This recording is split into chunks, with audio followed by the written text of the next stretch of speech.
Hai, masih bersama saya, Mr. Z bicara. Tentu saja bicara tentang kebenaran berdasarkan fakta, data, dan realita. Teman-teman, 5 hari lagi sidang pembacaan putusan gugatan cerai Baim Wong terhadap Paula Verhoeven dibacakan. Dan tentu saja putusan inilah yang dinanti-nantikan oleh semua warga Indonesia, warga negara Indonesia, warganet, dan seluruh penggemar ya yang selama ini mengikuti perjalanan dari sidang gugatan cerai ini. Namun tahukah Anda bahwa dari proses gugatan cerai ini begitu banyak kejanggalan-kejanggalan, mulai dari rencana gugatan dan pembuktian. Kenapa saya katakan demikian? Mungkin teman-teman juga sudah melihat realita yang ada. Bagaimana proses persidangan ini begitu panjang, begitu lama, dan menyita begitu banyak perhatian kita semua. Teman-teman, yang pertama saya ingin sampaikan bahwa gugatan cerai Baim Wong terhadap Paula Verhoeven ini justru dilakukan saat Paula Verhoeven berupaya sedang berkonsultasi agar terkait dengan rumah tangganya ini dapat diperbaiki. Ya, di saat Paula Verhoeven berkonsultasi dengan seseorang yang bernama Anna Sophia Yuking terkait dengan kondisi rumah tangganya, justru disitulah Baim Wong menggait sang pengacara untuk melakukan gugatan cerai. Dalam konsultasinya, Paula menyampaikan kepada Anna Sophia Yuking bahwa tidak ada persoalan perselingkuhan. Ya teman-teman ya. Jadi tidak ada yang disampaikan dalam konsultasi tersebut, tidak ada perselingkuhan. Namun ya, yang berikutnya ya, yang ketiga ya, namun setelah perkenalan dengan seorang pengacara yang bernama Fahmi Bahmid yang mengatakan bahwa ada pagar makan tanaman.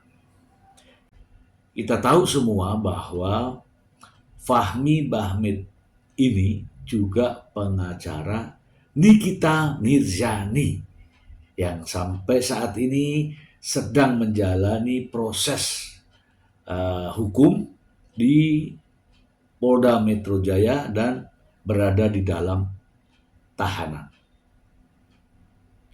Sejak pertemuan dengan Fahmi Bahmid ini, sehingga Baim Wong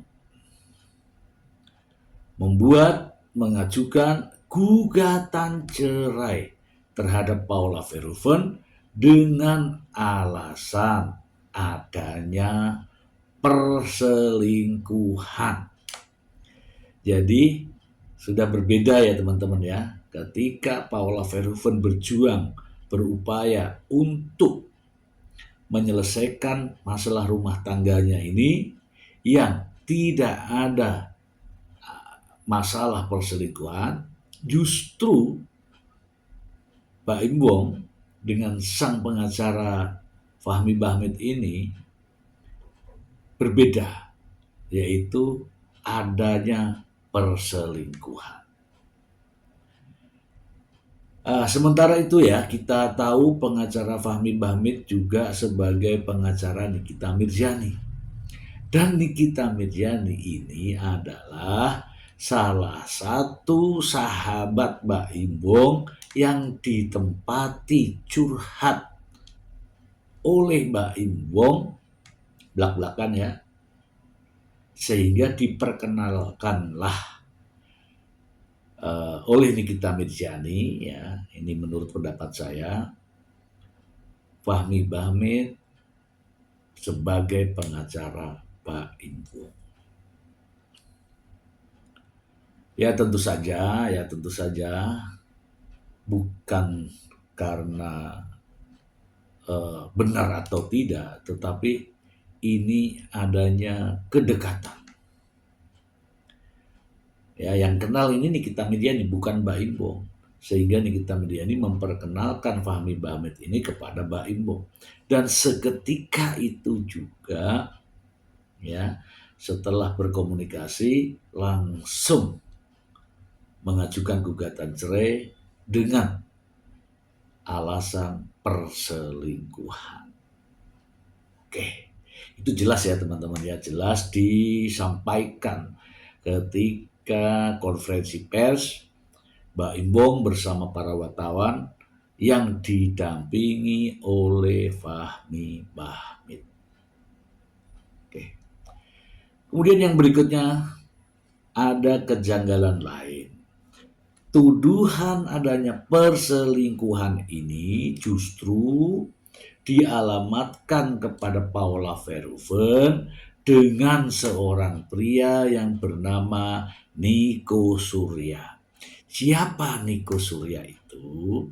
Nico Surya adalah teman baik Mbak Imbong. Nico Surya adalah sahabat Mbak Imbong. Dan justru ya, dengan tuduhan ini keberadaan Nico Surya menjadi misteri. Setelah dituduh bahwa adanya perselingkuhan Paula Verhoeven dengan Nico Surya, maka serta-merta keberadaan Nico Surya langsung lenyap bak di telan bumi. Baik di sidang pengadilan maupun di media massa, media sosial.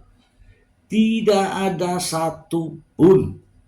Jadi saya anggap Nico Surya janggal. Tiba-tiba saja hilang tanpa jejak. Kemana? Ya tentu saja kalau tidak sembunyi, ya disembunyikan. Itu ya, kita sudah pernah bahas itu.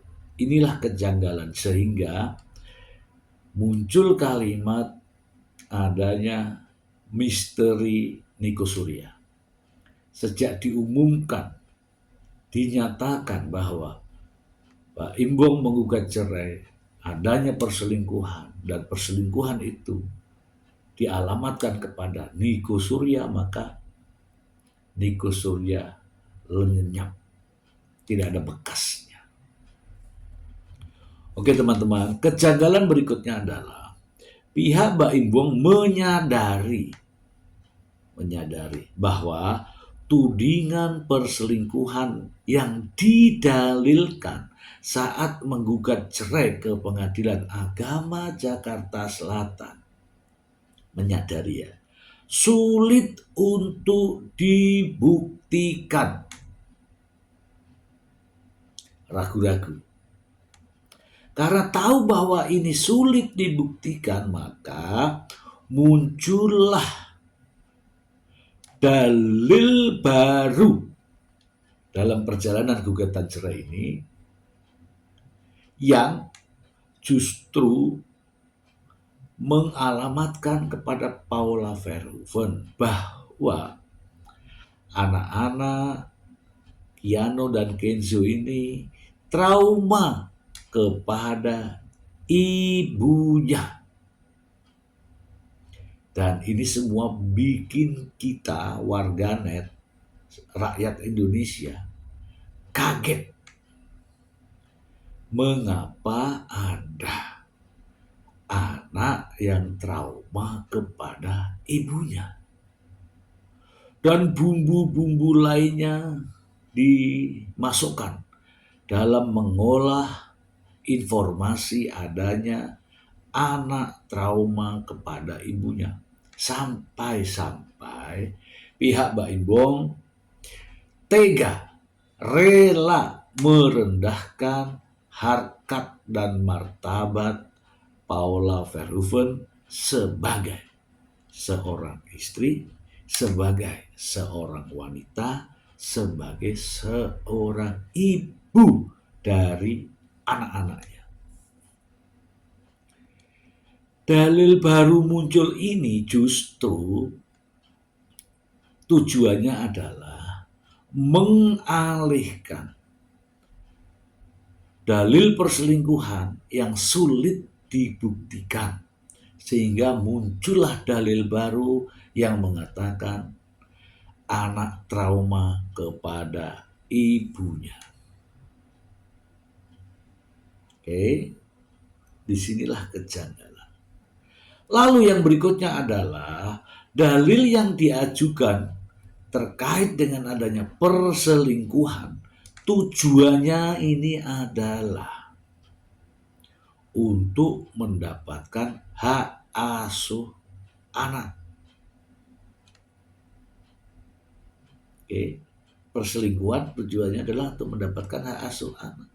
Namun ketika perselingkuhan sulit dibuktikan, maka masuklah dalil baru yang mengatakan bahwa anak-anak trauma kepada ibunya. Tujuannya apa? Tujuannya sama, agar harapannya nih agar ya anak-anak ini tidak mau kepada ibunya. Tujuannya juga sehingga anak-anak ini akan diberikan kepada Baim Bong. Tujuannya masih sama, yaitu untuk mendapatkan hak asuh anak. Dan harapannya hak asuh anak ini diberikan kepada Baim Bong sehingga rela menjatuhkan harkat dan martabat wanita, ibunya, ibu Paula Verhoeven, ya kan, istrinya, ini kan masih istrinya ya.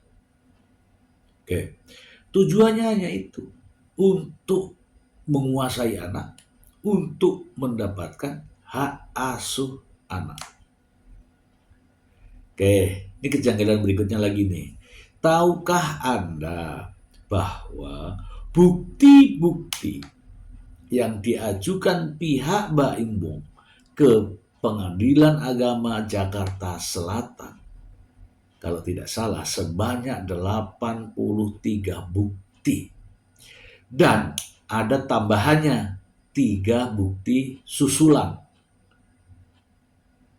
Tahukah Anda bahwa bukti-bukti sebanyak itu bukan bukti perselingkuhan, tetapi bukti adanya seolah-olah adanya anak trauma kepada ibunya. Tujuannya apa? Tujuannya dititik beratkan agar anak-anak ini diberikan hak asuhnya kepada Baim Bong.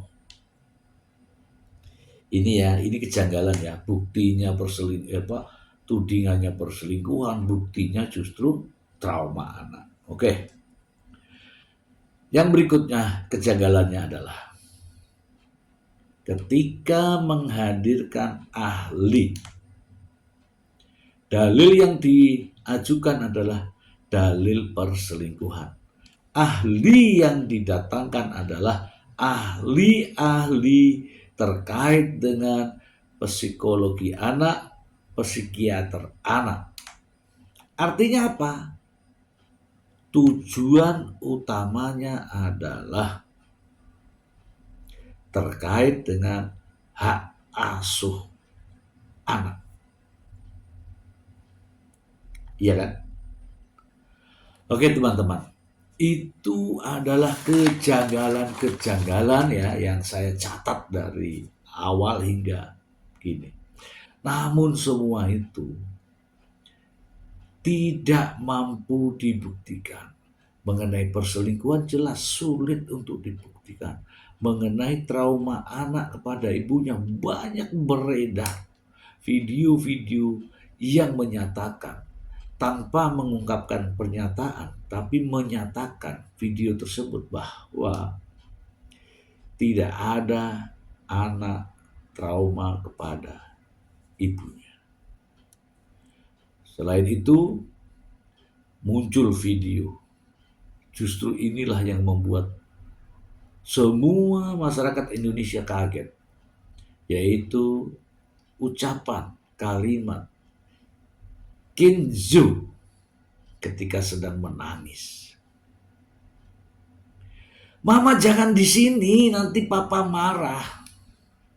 Nanti mama dimarahin papa, mama pulang. Ini artinya adalah Kenzo berjuang berusaha untuk menyelamatkan mamanya. Oke teman-teman. Jika belakangan ini muncul, ya ada ya kalimat itu ya. Jika belakangan ini muncul kalimat yang diucapkan oleh Baim Wong bahwa Baim Wong mengatakan akan berjuang untuk anak-anak agar bisa dekat dengan ibunya dan sebagainya itu ya. Nanti kita sampaikan ya. Tentu saja hal itu justru berbanding terbalik dari tujuan awal tadi. Yang semula menginginkan hak asuh anak, namun belakangan Mbak Imbong mengatakan, saya ini berjuang untuk mendekatkan anak kepada Paula.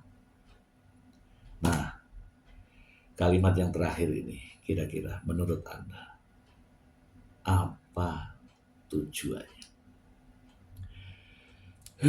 Dan inilah teman-teman ya, kejanggalan demi kejanggalan dalam proses gugatan cerai, persidangan, pembuktian sampai saat ini. Beberapa hari mendatang ya kita hitung sekarang tanggal 11, kemudian besok tanggal 12, besoknya lagi tanggal 13, besoknya lagi tanggal 14, kemudian 15, di tanggal 16 April. Menurut Humas dari Pengadilan Agama Jakarta Selatan, putusan hakim akan dibacakan. Bercerai atau tidak, terbukti atau tidak, kemudian kepada siapa hak asuh anak diberikan. Saya tidak ada tujuan lain, hanya sebagai sarana edukasi dan juga informasi bahwa permasalahan ini teman-teman, permasalahan terkait dengan gugatan cerai Pak Ibong kepada Paula Verhoeven di Pengadilan Agama Jakarta Selatan adalah proses perceraian terpanjang, terjelimet, ya, terribet, ya banyak sekali di antara artis-artis yang ada, di antara public figure yang ada. Inilah gugatan cerai ter ter ter. Semoga informasi ini bermanfaat. Terima kasih.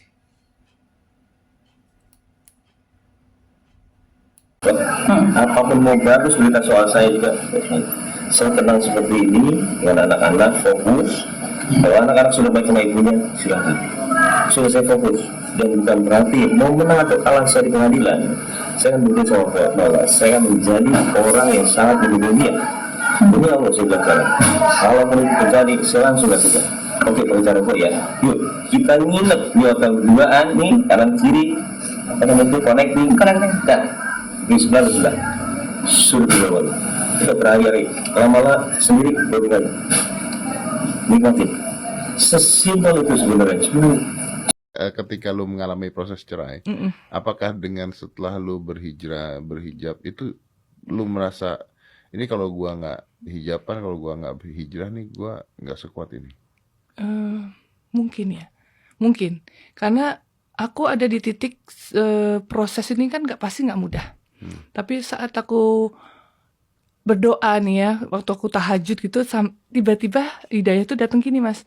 Ya Allah, terima kasih ya udah kau hadirkan seorang Baim dalam hidup aku. Kenapa? Karena mungkin karena Baim aku jadi sholat 5 waktu. Lu masih Dulu, bisa ngomong gini sekarang ya? iya, dulu aku sadar waktu itu.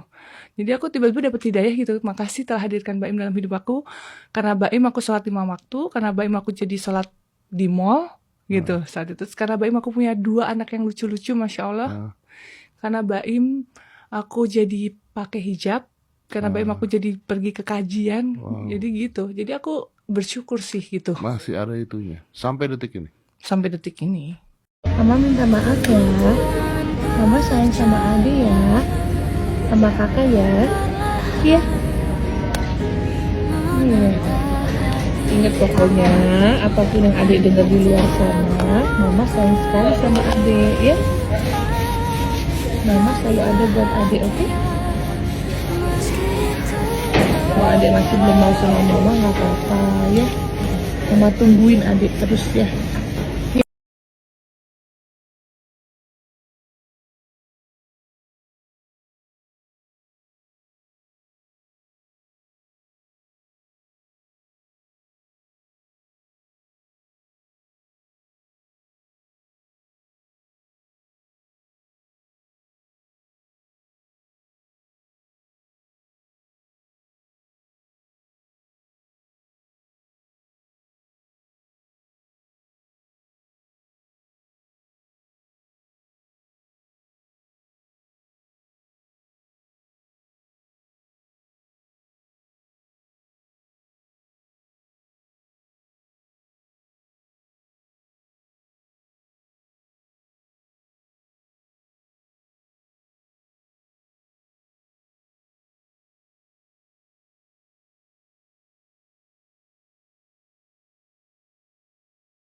Dari mama tuh, lucu banget sih. Apa itu Kak?